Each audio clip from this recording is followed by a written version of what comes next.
Yes, we're back and we're still live on hashtag SU talking about college while at senior high school in Silliman University. We were talking about the options that our students can actually take. Ma'am Flor, we were mentioning about the 4 tracks. We also mentioned about the subjects that they can take, 15 core subjects, 7 applied subjects, and 9 specialized subjects. But I think what is heartwarming, and I think what makes Silliman education unique is the fact that, number one, there isn't any entrance examination, ma'am, right?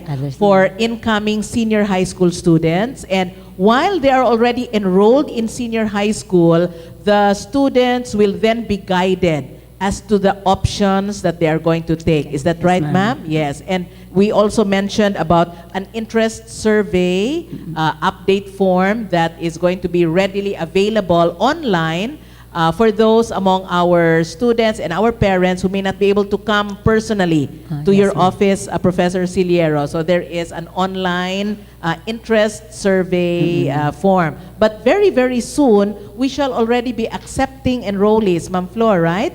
As early as perhaps after March or as early as April or even now, right? Because they are going to prepare for senior high school, where to go, and in fact also establishing linkage and networking, especially with universities where they are going to go. Now, we were also talking about where these students whose schools may not be offering senior high school. Yes. So they can actually scout. Might as well come to Silliman University, right? Actually, walk-in parents with children have already gone to our office. Some of them coming from Mindanao, from Cebu, from Bohol, from Bacolod.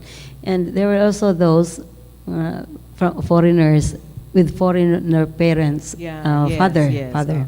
They've already gone.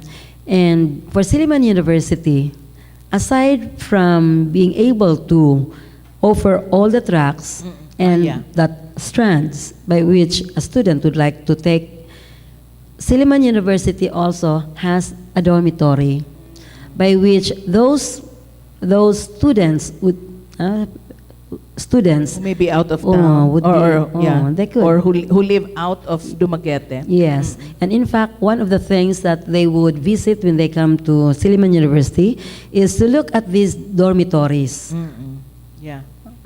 Yes. That's what makes Silliman education truly unique, having a home away from home, and this is through our dormitories. Ma'am Flor, we were mentioned before I call on our students who would be asking you some questions about senior high school. We're definitely ready for senior high school because we are one of only a few universities, if I am correct, that's going to offer all the 4 tracks, ma'am, right? Yes. There are institutions that may offer 2 tracks, some 3, one track, or none at all, as a matter of fact. So I think at Silliman University, we're truly fortunate and we are very thankful on this particular development. And also our battle cry, which is experience college life while doing senior high school. I think that's very nice, no? Experience being in college or experience college life while still being in high school. So it doesn't mean that when you're in high school, it's like you are left behind, so to speak, no? Because you are already experiencing how it is to live or to be part of how it is to be in college. Yes. Yes, ma'am. Yes, ma'am. So regarding that, Silliman University Senior High School would have these features. One, no uniforms. No uniform. There will be no uniform for the students in the senior high school. And that's what makes some, let's say, excited about. And of course, it's semestral. You know that, it's semestral. But as to our faculty are those who have been handling these subjects, core, applied or specialized. They are our teachers who are also handling these subjects in college. Okay. So these subjects would not really be new to them. Yes, okay. So that would be also an advantage. Yes. Semestral, ma'am, you mean how do they pay their fees? Semestral basis also? So as to the fees, Yes. it would be on a semestral basis. Okay, so 5 months, no? That's one semester. Yeah, one sem. Okay, yes. That's Because right. in the basic education, it's like for 10 months, right? For one entire school year. 10 months. Oh, 10. But for senior high school, Five. it's semestral. Oh, so Correct. it's really very much like being in college as well. That's yes. correct, ma'am. So we have a question from one of our students in the College of Mass Comm. You can approach the microphone. Introduce yourself.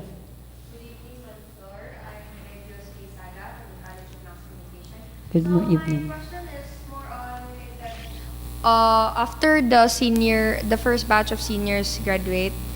So here in Silliman University, we have this entrance exam especially for medical courses, which made me wonder if, let's say, they graduate senior and then they came from Silliman too. So are they still gonna take the entrance exam? Is there still an entrance exam for a certain course that requires it, ma'am? That's a good question.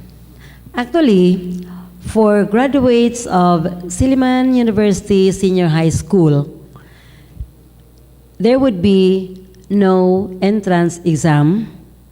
There would be no entrance exam for our own graduates. However, graduates from other schools would really be given an entrance exam.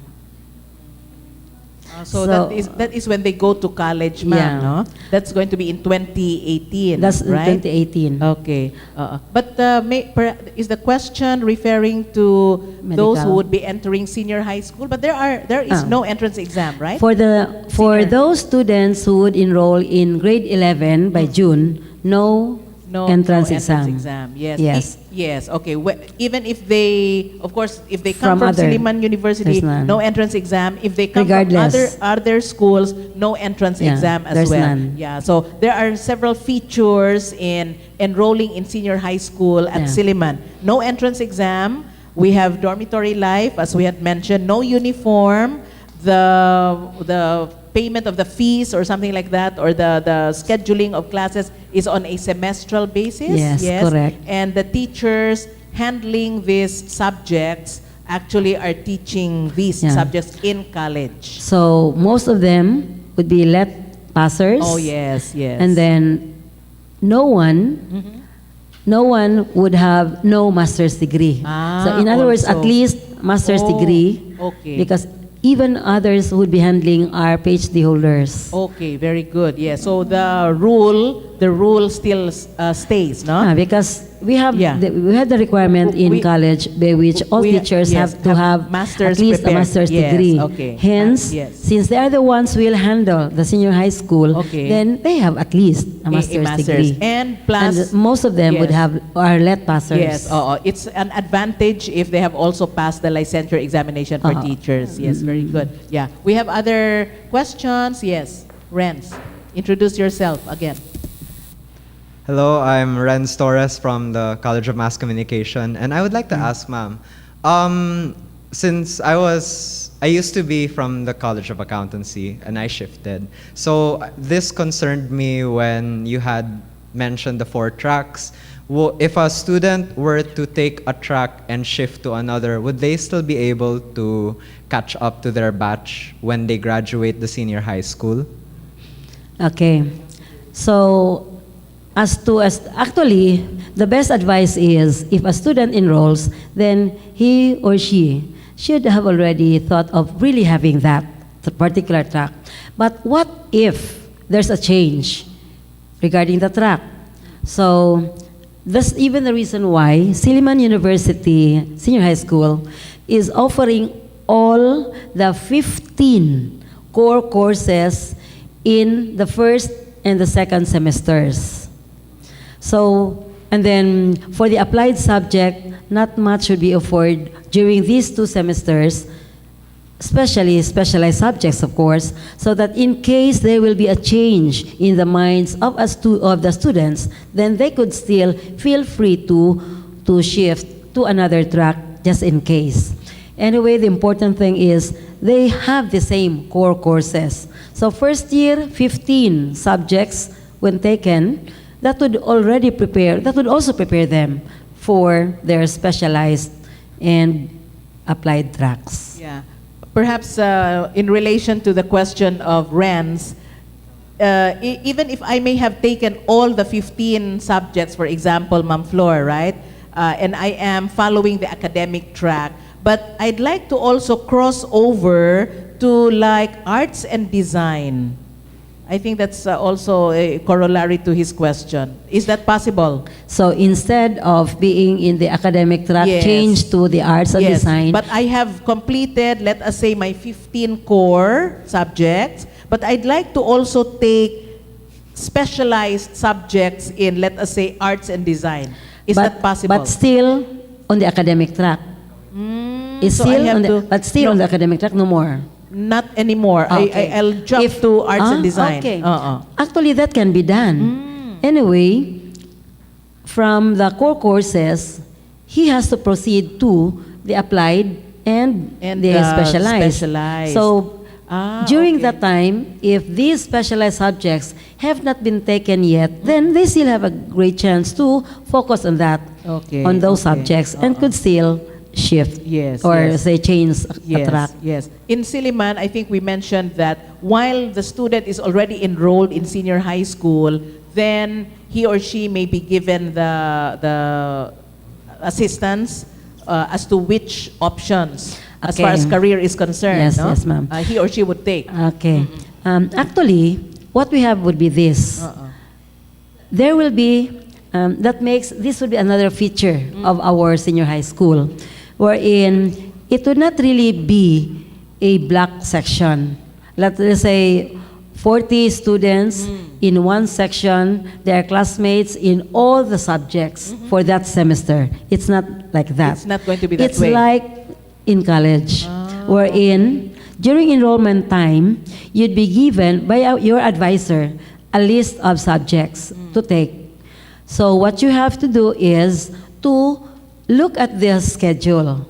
And then from the schedule, they'll have to choose which ones from the schedule would be taken. Okay. So Yeah. that would be the feature. Yeah, so no block section Not a for block senior section. high school. Because if that would be a block session, the students would feel That it's still like in high they are school. in high school, yes. Uh, Although I think we're practicing the block section now in our In the first, first year, In our yeah. first year, ma'am, right? Yes. Oh. But that would be a feature Yes. of our That's senior good. high school. So no block sectioning. In fact, no? when I made a schedule on this, I was corrected when I started to have it as a block section. I was okay. corrected because Okay, good. what the aim of the university is to really make the students feel that Yes. they are in college. Yes. So they can do so by having a list of subjects, then they are free to choose the Yes, schedule yes. for those subjects Okay, assigned. great. Yes. We have one more. We have another question. Yeah, Malka. And then next would be Yejin. Yes. Malka first. Hi, my name is Malka Shaver, also a Mass Comm student. And this question is in relation to what Ma'am Hinove said earlier about how about the students who come from schools who don't offer senior high. I actually have a half-sister in Manila who is in junior high now, and her school is a public school, and it's free, everything is free, and they don't offer senior high. But they really take care of their students, I guess, because it's a government school. And she said, I'm not sure how this goes, but she said that she had a voucher from DepEd. So I was wondering if Silliman accepts those vouchers so that possibly she could also have the same experience I had and study here in Silliman. Thank you. The All right. voucher system. Yes. That question Very is good. really relevant. Okay.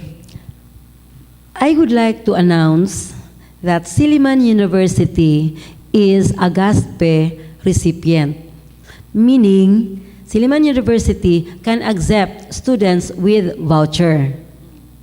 All right? GASPE stands for government, Government assistance to for private education. Something like, Like private, it's private education. Secondary, I think, ma'am, no, S is secondary, something like that. Actually, for this type of program, I think what is commonly heard on this is about the voucher system. The government, let's say, the aim of the government here is to help students go through the senior high school. So, of course, we know that to have 2-year levels added to a public school, for example, or even to a private school, would mean a great deal of financial difficulty. Diba? It really deal a lot with finances. So that's the reason why the government has this type of program wherein students, especially from the government schools, could really proceed to the senior high school. And they have that DepEd, they have a sort of a slogan, walang maiiwan. Meaning, no high school, no grade 10 student, when going into grade 11, could no longer proceed. No, but they are given the chance to really proceed. How this can be done is by helping out the schools. The question now is, what about for the private schools? We know that in a private school, we really have to pay for our education in the private school. Hence, they have the so-called voucher system. Graduates of public, or let's say government schools, are given a voucher worth, depending upon that category of the city or place they are in.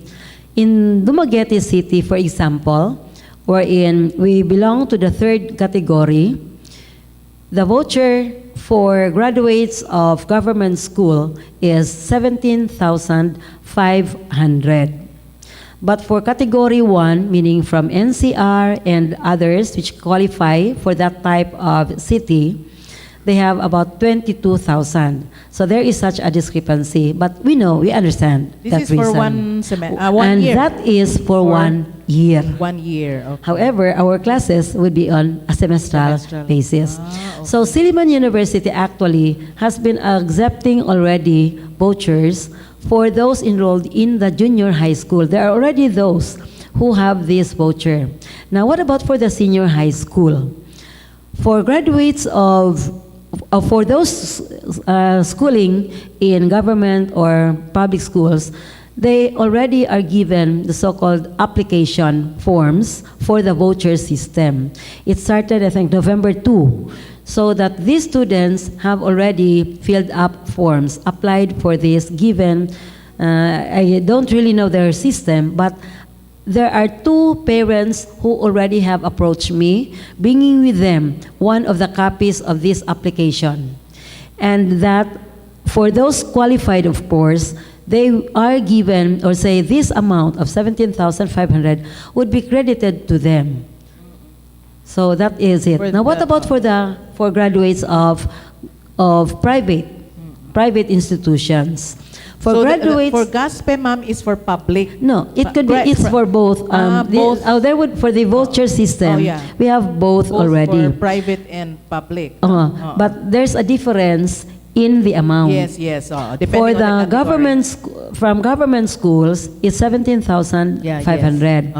But for those who are coming from, let's say, grade 10 in private high schools, they have 80% of these 17,500, which is actually 14,000.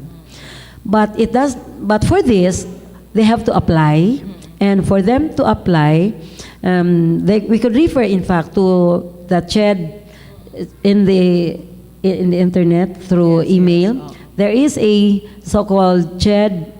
DepEd.gov, not CHED, deped.gov.ph, there is a certain memorandum in there wherein it talks about the voucher, and applications could already be through that. They can inquire there. They ma'am. can inquire, but one of the requirements, of course, would be on the so-called Income? Yeah. Yes. Yeah. We have one more question, ma'am, before we end our show tonight. Yeah, very quickly. Yes. Good evening, Mom. I'm Yejin Huang from Good Mass evening. Communication. Yeah, yes. My concern is that as foreign students, is there a possibility of continuing school in any other countries? Like, is the senior high school diploma acceptable in the other countries, like in any other countries? Okay, thank you. Okay. So, actually, in line with that, in fact, that is one of the reasons why we really have this K to 12, for us to be globally competitive, and one of which is regarding our school of basic education, wherein we used to have only 10, but now it would be 12. But you have to take note, just like us, from one school transferring to another school, there are some requirements, and this could be one of them. And So the diploma is acceptable in other countries. in that case, there would be a great possibility on that. But Yeah. I don't want to speak as Yes. as if I know Yes, much yes, on yes. that, because that's Yes. already between That's that correct. country and ours. Yes, that's correct. But I think the reason why we are having fact, the K plus 12 yeah. is so that we can be Globally competitive. more globally competitive with our counterparts. yes. So, ma'am, thank you very much. Thank you. Again, we're running out of time, especially that our discussion has really become very, very informative. But we hope to have you again next time around, Ma'am Flor, especially if we will already be starting to accept enrollees for senior high school. Yes, very good.